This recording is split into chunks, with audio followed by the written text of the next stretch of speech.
Selamat pagi dan salam sejahtera. Bersama saya Jessica Chung, ini ringkas TVS. Sensitiviti dan kesediaan rakyat akan menjadi perkiraan utama kepimpinan Gabungan Parti Sarawak GPS dalam membuat keputusan berkaitan mengadakan pilihan raya awal. Setiausaha Agong GPS Dato' Alexander Nantalinggi berkata, gabungan itu tidak akan melakukan perkara bertentangan dengan aspirasi dan kemahuan rakyat. I believe that the state leadership would know best what is for GPS and also for the respective parties for the government. Of course, I believe that we should be more sensitive to the feelings of the rakyat lah, you know. I don't think GPS want to go into an election when the rakyat feel that it's not the right time. Beliau mengulas kenyataan timbalan Ketua Menteri Tan Sri James Masing kemungkinan kerajaan negeri akan memohon pengecualian perisytiharan darurat jika penularan COVID-19 berjaya dikawal bagi memberi laluan pilihan raya negeri diadakan. Masing dilaporkan berkata, cadangan tersebut timbul selepas beberapa anggota Kabinet Negeri mengadakan perbincangan secara tidak formal mengenai perkara itu. Alexander yang juga ahli Parlimen Kapit menambah, pengisytiharan darurat yang dilaksanakan sebenarnya memberi peluang kepada kerajaan negeri untuk menangguhkan pilihan raya. Lebih-lebih lagi tatkala situasi pandemik COVID-19 yang membingungkan dan ini sepatutnya menjadi perkara asas sebelum membuat sebarang keputusan. It will not be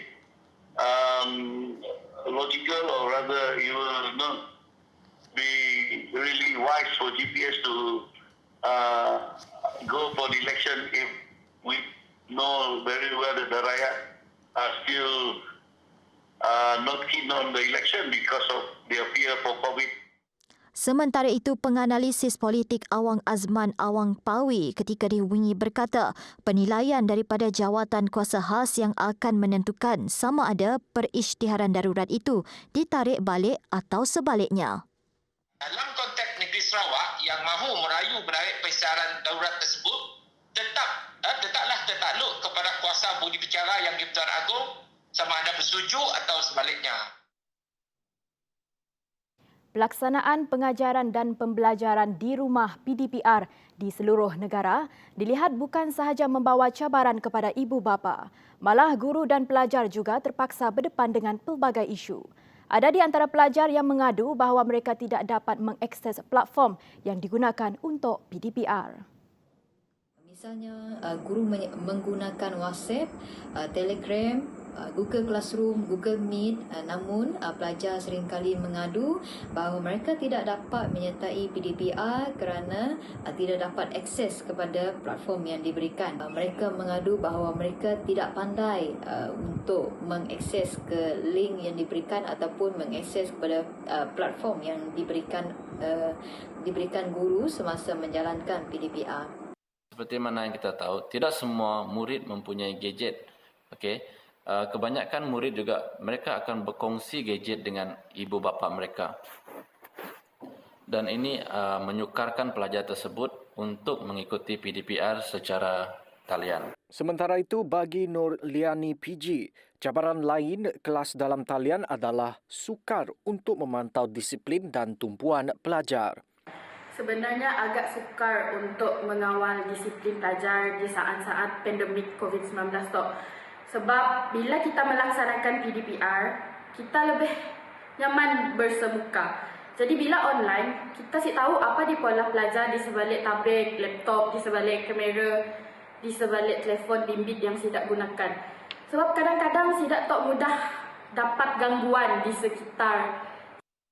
Manakala jika dilihat dari sudut pelajar pula, cabaran yang dihadapi termasuk kesukaran untuk berinteraksi di samping penjelasan lebih terperinci berhubung sesuatu topik.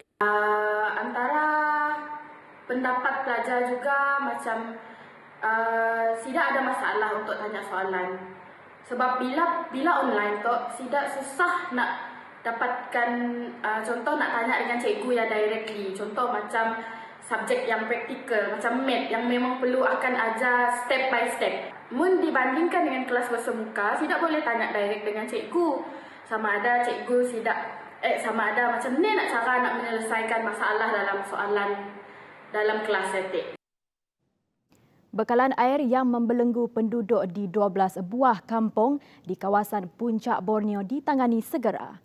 Kerajaan Sarawak melalui Jabatan Bekalan Air Luar Bandar Jebab dalam satu kenyataan berkata, masalah teknikal pada sistem agihan di kawasan seliaan pihak Lembaga Air Kuching dikenal pasti sebagai faktor utama tekanan dan jumlah air dibekalkan berkurangan dan mengakibatkan bekalan air tidak dapat sampai ke kawasan yang tinggi. Menurut Jebab, sumber bekalan air adalah dari stesen pam penggalak nombor 2 Batu 10 yang dikendalikan Lembaga Air Kuching. Buat masa ini, katanya pihak Jebab Sarawak dan Lembaga Air Kuching sedang berusaha mencari punca dan penyelesaian kepada kemelut bekalan air ini. Bagaimanapun, penghantaran bekalan air menggunakan lori tanker ke kawasan yang terjejas akan diteruskan sehingga keadaan kembali pulih seperti biasa. Antara kampung yang terjejas termasuklah Kampung Jambu, Kampung Karu, Kampung Sarik, Kampung Simpok, Kampung Tabuan Rabak, Kampung Sira, Kampung Gayu, Kampung Serumah, Kampung Krian, Kampung Peraya, Kampung Kawa Belimbing dan Kampung Belimbing Islam. Lagi 2 kematian akibat pandemik COVID-19 dicatatkan di Sibu pada Ahad.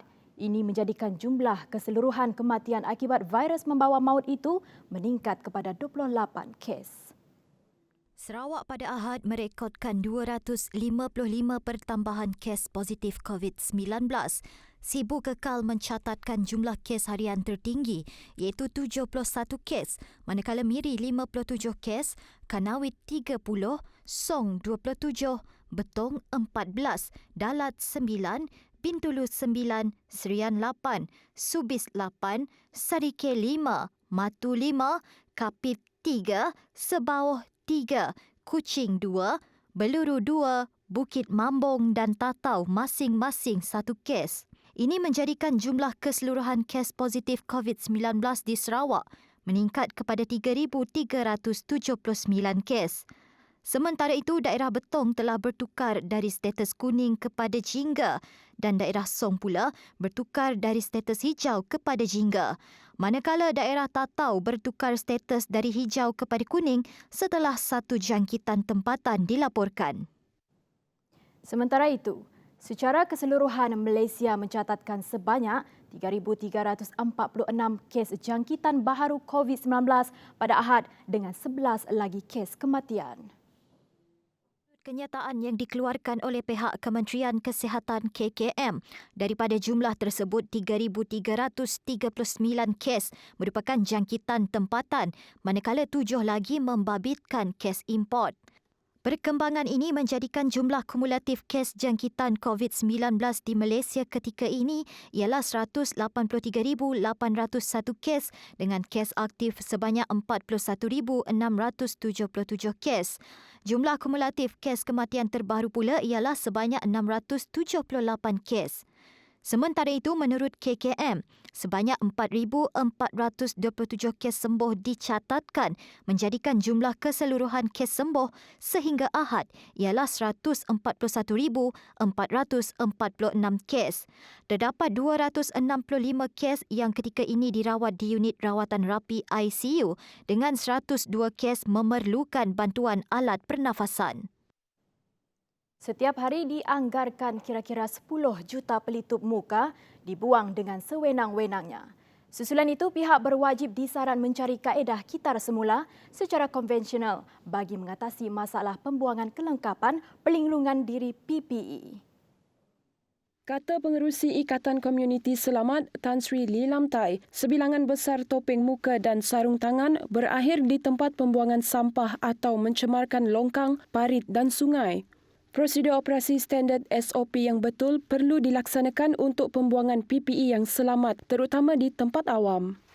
Pihak berwajib juga katanya harus meningkatkan usaha menegakkan undang-undang menentang sampah. 3 lelaki tempatan termasuk 11 pendatang asing terlibat dalam penyalahgunaan dadah berjaya ditangkap di sekitar Bau. Kata Ketua Polis Daerah Bau DSP Poji Nyaon, Tangkapan terbabit antara kejayaan hasil operasi bersepadu pencegahan jenayah dijalankan seramai 9 pegawai dan 28 anggota polis daripada pelbagai cawangan. Jelas Poji 3 lelaki tempatan itu kini ditahan di bawah Seksyen 12-2 Akta Dadah Berbahaya 1952 dan Seksyen 15-1-A Akta Sama. Sementara pendatang asing yang terdiri daripada 6 lelaki dan 5 wanita tanpa dokumen sah telah diusir ke sempadan Malaysia Indonesia. Tegas Poji, operasi besar-besaran akan terus dilakukan bagi mencegah kegiatan jenayah dan kemasukan pendatang asing tanpa izin. Polis menahan 4 lelaki termasuk 3 pelajar kerana melanggar perintah kawalan pergerakan PKP di Jalan Sentosa Salim. Ketua Polis Daerah Sibu SCP Stanley Jonathan Ringgit, hasil siasatan awal mendapati keempat-empat lelaki itu berusia antara 16 hingga 42 tahun. Ketika ditanya pihak polis, mereka berkata pada waktu itu mereka baru saja pulang dari rumah seorang rakan mereka setelah bermain permainan komputer. Kemudian mereka menyatakan hasrat untuk menyaksikan perlumbaan motosikal di kawasan berkenaan. Bagaimanapun penjelasan mereka tidak dapat diterima pihak polis kerana mereka sepatutnya berada di rumah dalam tempoh PKP ini. Sehubungan itu, notis kompaun dikeluarkan dengan denda RM1,000 setiap seorang di bawah Peraturan-Peraturan Penyakit Berjangkit 2021 Akta 342 iaitu keluar tanpa alasan munasabah dan tanpa permit kebenaran polis. Baik, laporan itu tadi mengakhiri ringkas TVS untuk jam ini. Teruskan kesetiaan anda bersama kami di saluran 122 Astro. Ingat, peperangan kita menentang COVID-19 masih belum selesai. Jaga kebersihan diri, jaga penjarakan fizikal dan patuhi SOP yang telah ditetapkan. Saya Jessica Chung, salam hormat dan jumpa lagi.